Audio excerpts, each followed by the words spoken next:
Welcome to the Moss Report with your host, Dr. Ralph W. Moss. Hello, you're listening to the Moss Report. I am Rachael Moss. I'm here speaking with Brandon LaGreca. He is the author of a book entitled Cancer, Stress, and Mindset, Focusing the Mind to Empower Healing and Resilience. Thank you so much for joining us. Oh, thank you, Rachel. It's an honor to be on with you. So I was going through your book, but can you give me a little bit of the background of what prompted you to write it in the first place? Sure. So I come at this from a couple different angles. One of them is I am a clinician of 16 years, and 10 years along that journey, I was diagnosed with stage 4 non-Hodgkin's lymphoma.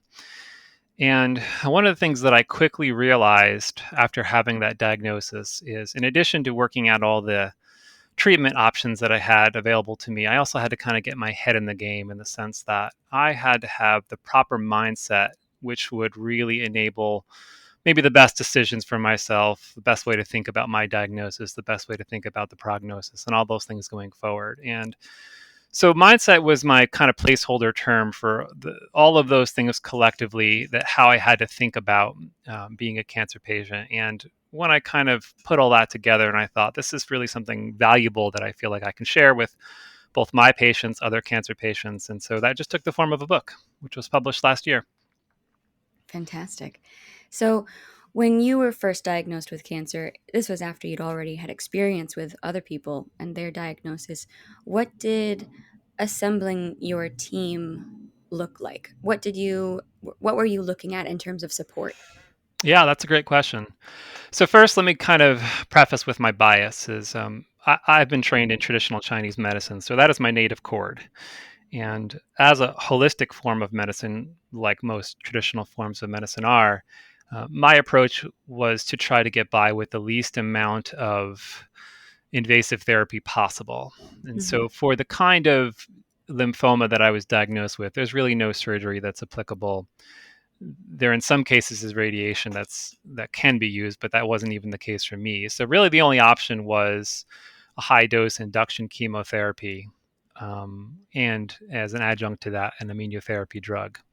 Mm-hmm. Now keep in mind, I'm in my mid 30s. I have a 2 year old daughter at home, and I just felt like I could go down that road. I can do that treatment. I'm assuming it would work. Don't know for how long, but it would probably at least get me into remission. But there would be a pretty massive fallout that I was acutely aware of, I mean, this may sound crazy in some respects, but I did not want to look and feel like a cancer patient in the eyes of my 2 year old daughter. And so I thought, well, let me start assembling a team of friends and colleagues that I can consult with, and that included other acupuncturists, naturopathic oncologists. That included some functional medicine oriented or holistic integrative medical physicians. And between all of them, I started to flesh out this kind of protocol for myself over the course of 2015 after I was diagnosed. Now, my oncologist at the time was open to the idea, to his credit, and he at least allowed me to try to investigate. And I think, from his perspective, that's probably because he knew that the door was always open for me to do chemotherapy later on. So what we Mm-hmm. decided on is to keep kind of one foot in the conventional world. I just decided to do an immunotherapy drug only, actually a very old immunotherapy drug called Rituxan, which is useful Mm. to help lower tumor burden. And then the entire rest of my protocol was this integrative approach that had many legs to it, including diet, um, specific aspects of nutrition, detoxification. The mindset, spirituality piece was rather big. I mean, it still is for me, and that's part of the reason why I wrote this book.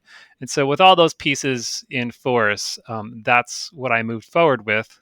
Again, with trusted colleagues and people that I had known for many years, and I am grateful to say that it did work for me. And Mm. I don't say that with any I don't say that in any cavalier way, like I've got this completely figured out or I have cancer figured out. But I know for me at least, within 8 months of treatment with just some minimal intervention from the immunotherapy drug, but then all this other integrative work that I've done, I was able to get in remission in about 8 months.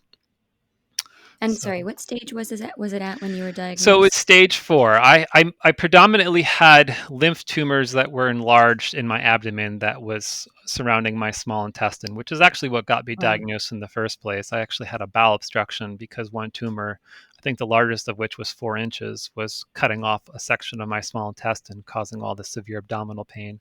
But I also had my bone marrow was positive too, which means there was some lymphoma activity there, which is what immediately jumped me up to stage four, since it wasn't just Mhm. simply within the abdominal cavity. So, yeah, that's And the where were story. you That's crazy. Mhm. Where were you initially diagnosed? Where were you living at the time? So I currently live in southeast Wisconsin, and so my oncologist is within the Mercy hospital system here in the southeast Wisconsin, northern Illinois area. Mhm. It's amazing that your oncologist was so receptive to your one foot in, one foot out conventional approach. A lot of oncologists, they'll put up a fight for people who are especially at that stage of cancer who are unwilling to go full throttle into the conventional route right away. What did that conversation look like? Yeah, that's an excellent question. So the immediate concern from my oncologist is, we need to kind of get the highest dose induction chemotherapy on board because he was concerned, and rightfully so, that I would end up back in the hospital with another bowel obstruction. Like he could not guarantee that that just wouldn't happen again, and then suddenly I would need surgery to resection part of my small intestine. And I promised him that that would not happen. I said, I will do whatever it takes. And literally, this is what I did after being released from the hospital, after being on IV nutrients for 3 days and not eating or drinking a single thing. Um, I went home and I basically did nothing more than a liquid fast for a week to give my digestive system a complete break. And then I did nothing but um, like blended foods and easy to digest food, like an elemental diet, so to speak. And I did that for Mhm. the following month, just to make sure I wouldn't have another one of these episodes, which up until that point, over the course of that winter, I was having one or two episodes like that a month. And, Mhm. and it was becoming a more of an emergent situation. So I at least was able to convince him from my own skill set that I could probably just at least keep things calm while we figure things out. And a month later is when I actually had probably my first dose of immunotherapy. But Mhm. I will also have to imagine that from his perspective, you got to realize now I'm being diagnosed with an incurable form of cancer from their perspective. And by that, I mean all they can really hope to do with chemotherapy or immunotherapy is just to knock it down into what they call durable remission, Mhm. and that they'll try to keep me there for as long as possible. And you have to understand, I mean, the kind of subtype of lymphoma that I was diagnosed with, which is called follicular lymphoma, is something that you generally see in people maybe in their 70s or so, and older. And Mhm. so that really is the treatment. Just kind of keep it in remission, and maybe you die with cancer, but not from it. Now, here I Right. am in my 30s with a follicular lymphoma diagnosis, and I'm assuming that my oncologist probably thought, well, we'll need to get to the chemotherapy at some point anyway. So, maybe we just kind of see what. I guess my point is, if he knew assuredly that he could probably cure me with chemotherapy, let's say I had testicular cancer, which actually Mhm. is quite readily treatable with the current line of chemotherapy treatment. I'm guessing he would have been far more assertive than having a diagnosis of something that was otherwise considered incurable in their eyes, which he probably thought, well, what's the harm of at least trying to do the immunotherapy drug and see what happens? Mhm. Now, keep in mind, I got a second opinion in Madison, Wisconsin, here from a lymphoma specialist who, in no uncertain terms, told my wife and I that she did not think it was even going to be possible with the level of my tumor burden to get into remission without chemotherapy. So it's not to say that his opinion was.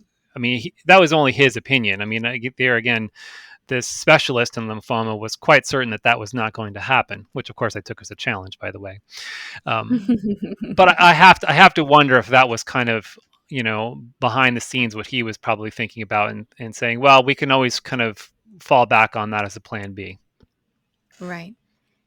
Well, I mean, I'm sure it also certainly helped that you knew what your options were going in, Yeah, to a certain certainly. extent. A lot of people, they get the diagnosis and then they get referred to the oncologist and then they're making decisions on the spot, not knowing what the field has to offer them. And I guess your book sort of dives into that a little bit, Yeah, just in terms of that moment.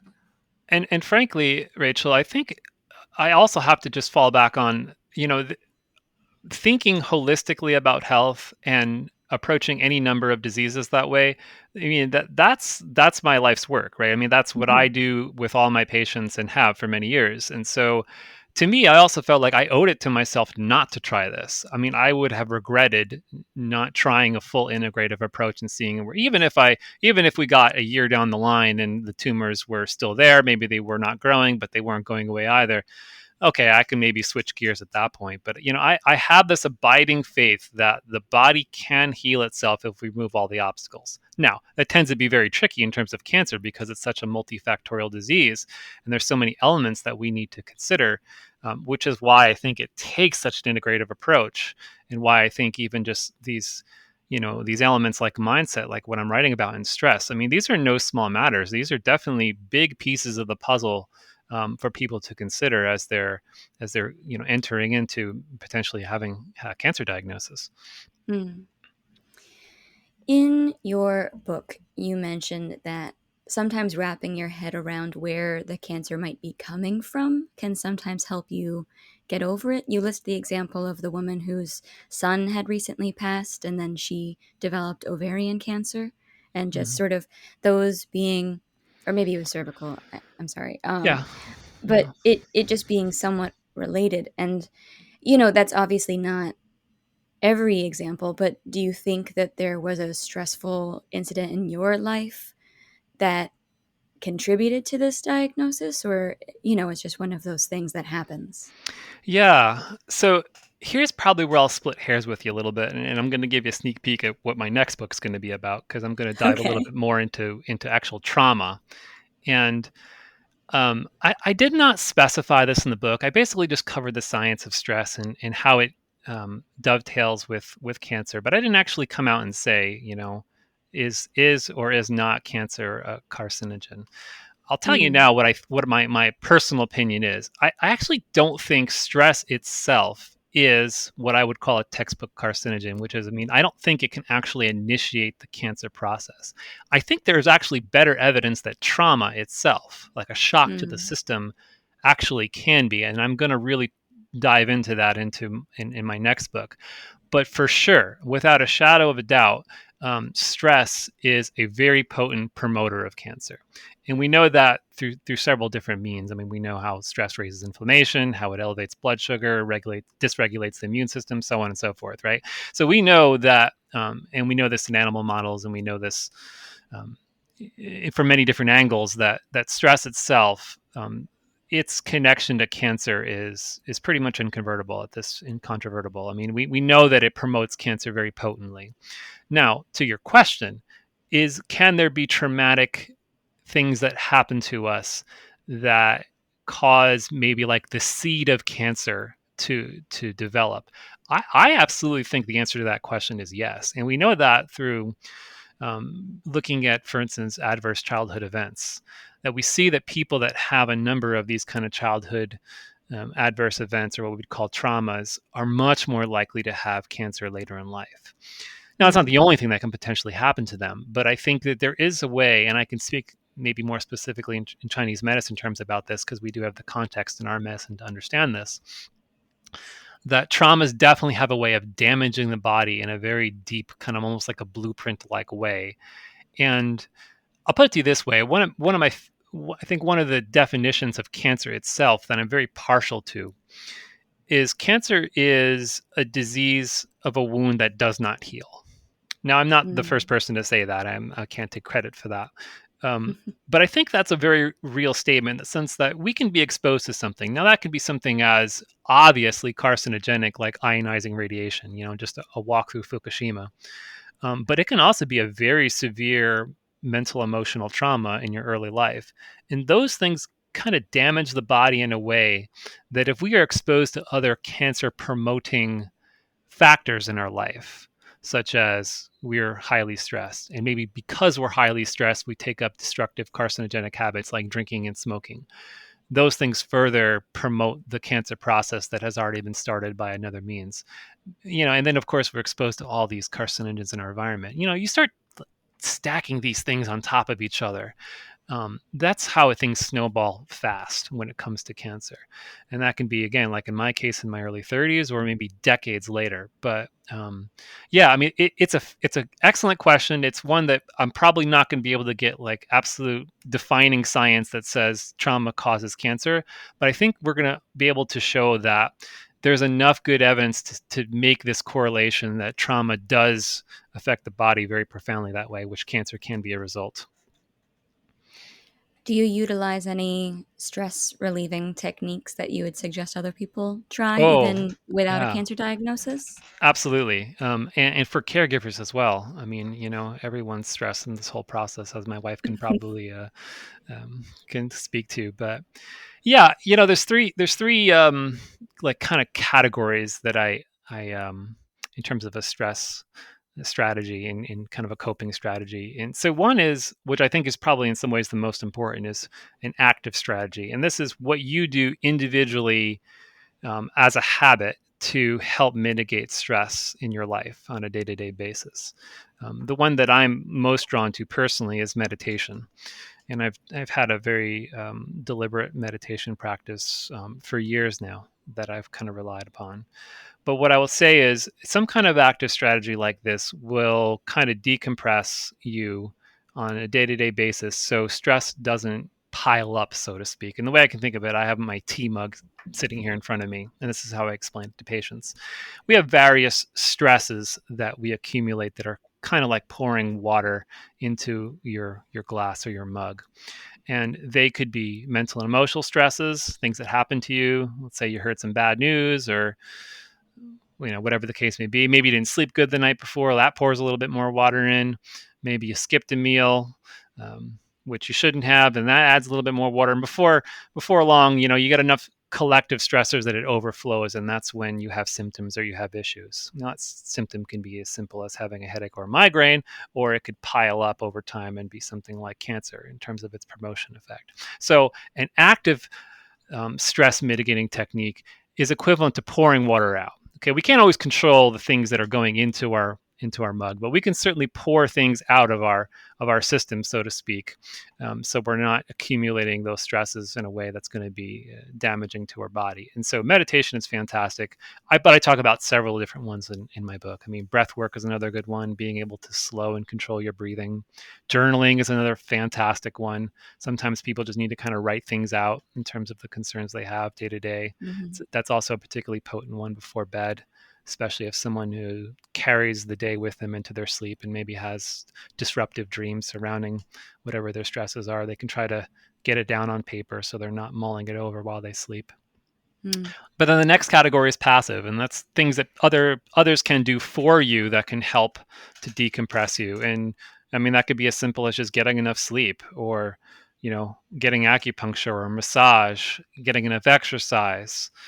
All those things are more passive, but they are also very potent in terms of their ability to mitigate stress over time. And then the last category is what I call stress proofing. And these are very deliberate strategies to build up one's stress resilience by actually exposing yourself to stressful conditions. Mm. So I talk about a few of these in my book, but I'll explain one of them, which has kind of gotten a lot of attention, which is alternatively cold or heat exposure. So, how that looks is someone could be sitting in a sauna. It's not the most comfortable place to be in the world after long. You're really vigorously sweating. It's time to leave, and you just sit it out a little bit longer, right? You just hang in there with all that extra heat, and even though that it is stressful, you calm yourself in the middle of that stress and say, you basically kind of give the feedback to your body that even though that I'm in this stressful situation, I'm okay, I'm safe. Another good example of that is, some form of cold therapy, like taking a cold shower or an ice bath, which a lot of athletes use and such. But you want to talk about instant meditation? There is absolutely nowhere else your mind can possibly be. If you're in the shower and you turn it all the way to cold, you are completely present. You are thinking about nothing else other than how cold that water is coming at you. You're not thinking about tomorrow. You're not thinking about the day after that. You are only thinking about the cold. It is instant meditation. And so there again, I mean, you can be in the shower, and at the very end of your shower, switch it all the way over to cold, and be able to. And this is where all the benefits I think lie: is you start hyperventilating, right? It's cold. Oh my goodness, it's Mhm. pain. There's shock to the system. But if you can slow your breathing, if you can actually say, "I'm okay. I'm going to slow my breathing. I'm not going to die from this cold." That's where all the changes happen. That's where you can build up stress resilience by being able to slow the stress response, in a sense, nip it in the bud as it's happening. And that's the stress proofing strategy. I love it. I also I like the idea of reassuring your mind of how much your body actually is capable of in those examples, with the really cold water, with the really hot sauna, pushing your body to extremes, especially since a diagnosis or having an illness can feel sometimes like a failure of the body. Yes. Um, which you talk about that a little bit. There was a quote. Oh, conventional oncology may view a cancer patient in hospice as a failure of medicine, but wisdom traditions know that healing is always possible, even when a cure is not. I was just wondering if you could expand on that quote at all. Yeah, sure. So, from my perspective, healing is about being a fundamentally stronger and more empowered person on the other side of whatever diagnosis has challenged you. So, and that is a question that I ask cancer patients that come to see me in my clinic. I actually try to ferret out of them, how will this diagnosis make you a better person? Because I think the real tragedy of any kind of major diagnosis like that is to not let it change you, to not let it um, to not let it be an impetus for re-examining your life in the direction that you were going. Because in some sense, I mean, I think that's what all disease are. All disease is, I should say, is an imbalance with nature and natural rhythms. And if we're not seriously examining that and making changes in our life to get back in within natural rhythms, I think we're really missing the larger lesson there.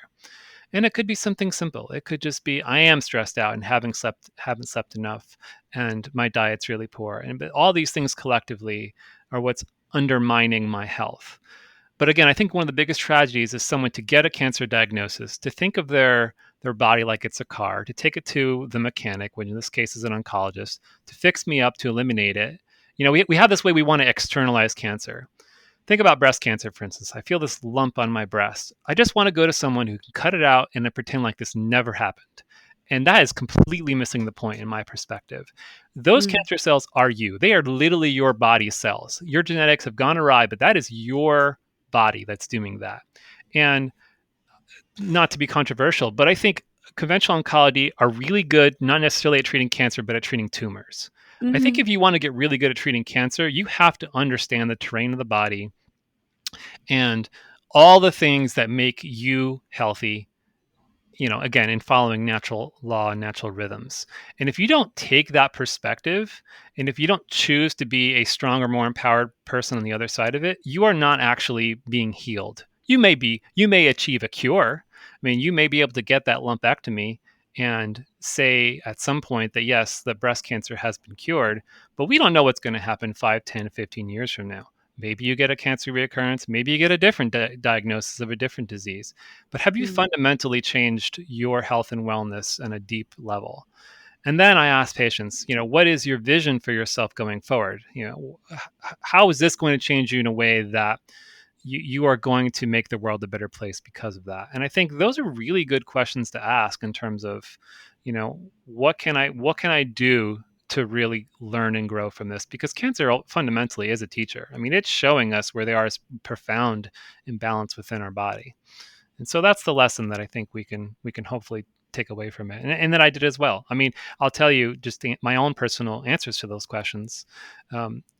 thinking about how will I be a better person on the other side of this, is it obviously as a clinician and now as an author. I mean, I think about sharing the things that I've learned and being able to empower others in their process to say, how can they get stronger themselves? And then my vision going forward, I had a very simple point of focus. Again, I had a young family. I wanted to be able to see myself as a grandparent someday, and that I know that if I was successful in doing that, that I have long, I've outlived my prognosis, by a long shot, if I can live long enough to see my grandkids. And so the power of mindset, I believe, is it enables us to make better choices in the sense that we are engaged in the process.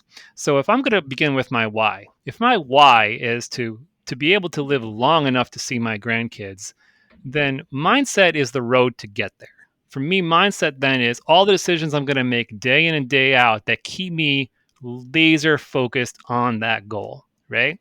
Otherwise, what's the other option? Maybe I get lazy and maybe I slip. Maybe I start eating bad foods again. Maybe I don't exercise. I do all the things that I feel like, oh, it doesn't matter now because I've been cured of that cancer. No, I mean, in my perspective, living an anti-cancer lifestyle, this is a life's mission now. You don't get to, just like if you received a diabetes diagnosis, once you're on this train, you're not getting off. Basically, you're living your Mhm. life with certain principles in mind. And so that's kind of how I think about it. A lot of holistic medicine and researchers have been pointing towards cancer being more of a lifelong chronic diagnosis as opposed to uh, in something with a shorter term. We're looking for a lot of people are looking for that cure, but in many ways, it's just sort of something that you are hoping to mitigate the symptoms of and live with until you die of something else. You Yep, know. absolutely, 100% agree with that.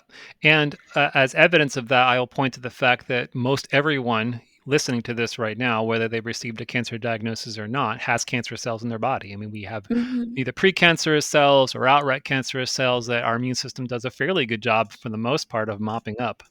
And so this is something that it is a condition of human life that kind of comes and goes.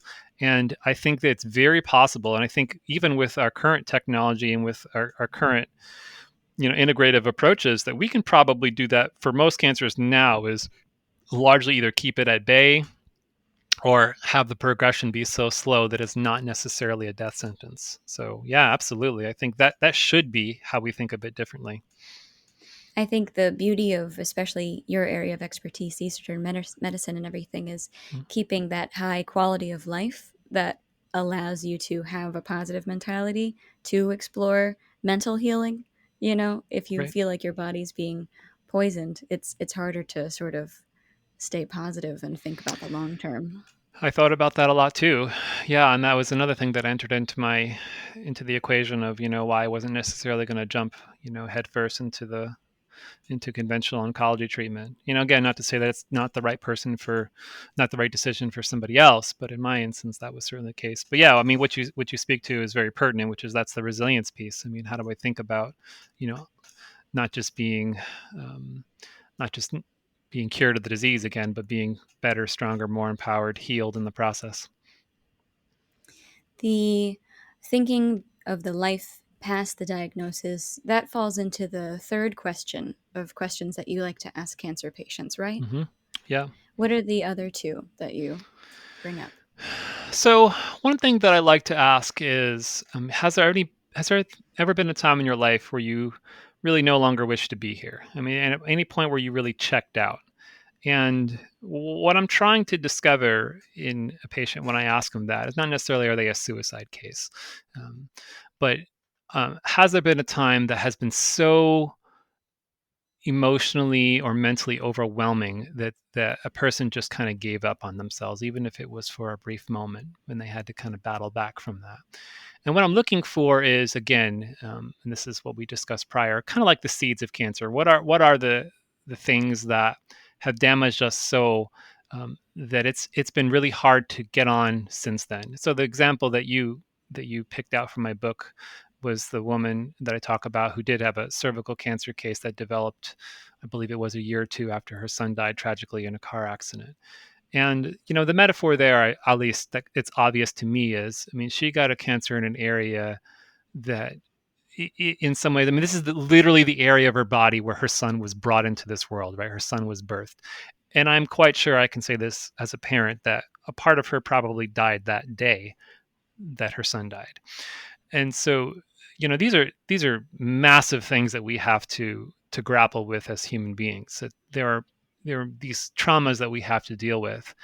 But if we at least recognize that they're there, if we don't just shove it down deep, but if we can at least bring it to the surface to know that this is something that we need to work with, then we can take the proper steps, whether that be formally through a therapist or a trauma specialist of some sort. But to be able to kind of sort through some of those feelings and emotions, because I do firmly believe that they can be, again, like a seed for cancer. So kind of bringing about some awareness of that with patients, maybe I can connect the dots in a sense that there's a metaphor that pops out at me, that I can help a patient kind of work themselves through, and then refer them to the proper counseling for that. But the other question, which I touched upon, is how will the diagnosis make you a better person? And this again speaks to this notion that healing is different than curing. So, in the example that you gave of the person who may be on their deathbed dying of cancer, they still have the option in that moment to be a more loving and forgiving person. I'll give you two examples. First example, patient A, they're fighting it tooth and nail into their last breath. They literally are just holding on. They are resentful. Why did this happen to me? And then there's patient B, who is, this has happened to me. I did the best that I can. I accept that this is how I'm going to leave this world. And I'm okay with that. I'm going to take my last few breaths, and I'm going to squeeze my loved one's hand, and I'm going to cherish every moment that I have. And I'm going to forgive myself of all the things I feel like I've made missteps in my life. Those are two very different reactions to being in the same place. And so that option B, though, is open to us at any time, any leg of the cancer journey, and it could be even on in hospice care that someone can make that decision. And let's be frank. I mean, the reason why cancer is as we are as afraid of it as we are is because when we hear that diagnosis, mortality just jumps into our mind, right? That's the first thing we think about. Someone that gets into cancer diagnosis is this going to kill me or not, right? So we have this. Now that doesn't happen necessarily with heart disease or an autoimmune disease. But we get a cancer diagnosis, we have to confront our mortality on the spot. I mean, immediately. And think about the life journey, right? No, not a single one of us gets out of this life, this life, we're all going to die of something, right? No one is healthy enough to forego death, right? That's the reality. And Sure. so we are forced to confront our mortality at the moment that we get a cancer diagnosis. And then all the illusions come crashing down, right? Oh, I'm going to live into my 80s. I'm going to get a motorcycle in my 60s and travel, whatever, right? And all that has to now come around face to say, we need to re-examine our relationship with death. Now, we can do that in a very healthy way, or we can do that again in a very resentful way. And I think there again, that's where the option exists to become, a better person and be healed, even if we cannot necessarily be cured. Hmm. So, just as parting thoughts, somebody goes to the doctor because something is wrong. They find out that something is wrong, and they have that moment to react. How would you advise and guide someone through that moment of processing? Like, if they take that minute, what Yeah, would you want them to be considering? yeah. So the first thing, and I'm going to speak from my own personal experience, is the shock is real. Obviously, it was especially real for me because, I mean, with the exception of those episodes of abdominal pain that I was having that was due to the small bowel obstruction, I would have told you I was in the best shape of my life, going into that diagnosis. So, as Mm. someone who was trying to model good health to my patients, I was really blindsided by my diagnosis. And I think that's going to be largely true of a lot of people.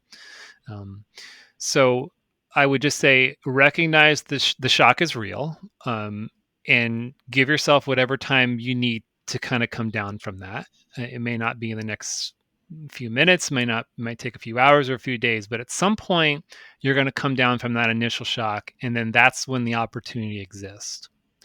And once that initial shock is gone, really it's going to bifurcate into two paths. One is you are going to be fearful and you are going to basically just do whatever is told to you out of fear of what's coming next.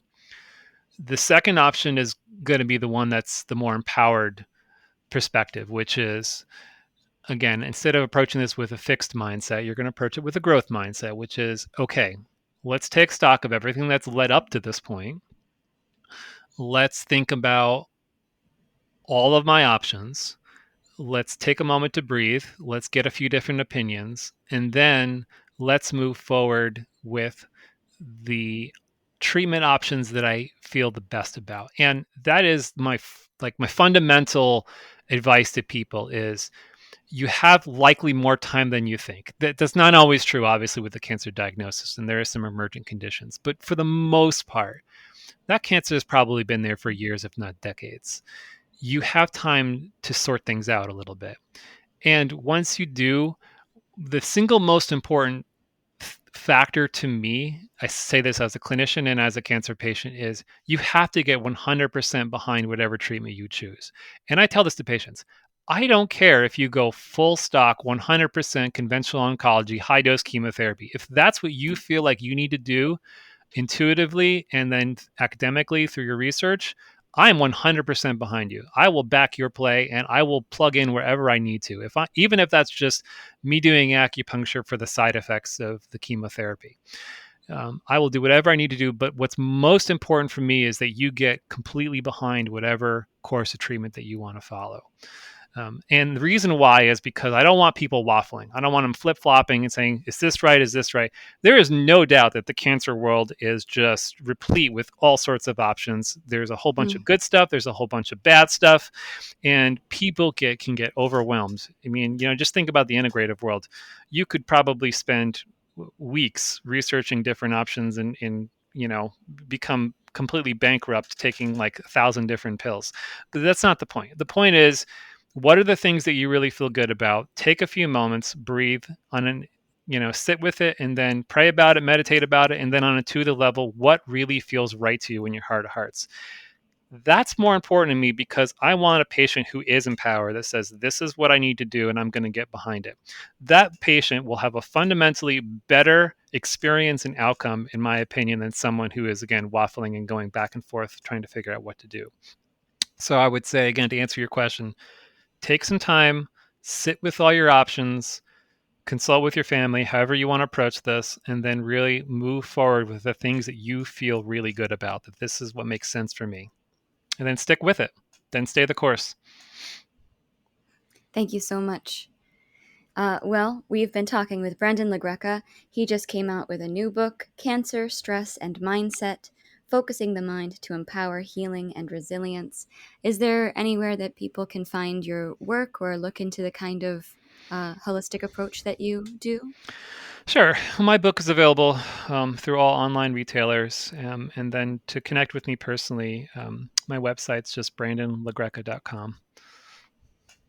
Wonderful. I'll put it in the show notes. Thank you again for your time, and thank you for joining us. I hope that your journey continues to go as positively as it has been. Thank you, Rachel. It's good to hear you and the Moss legacy continuing. So I'm much appreciative of you, your work, and all the best going forward. Thank you. Bye-bye. For those listening, this is The Moss Report. Thank you for listening to The Moss Report. Visit our website at themossreport.com and subscribe to hear more discussion of cancer treatment options, alternative research, and more. For more information about Dr. Moss and his work, including scheduling phone consultations, go to mossreports.com.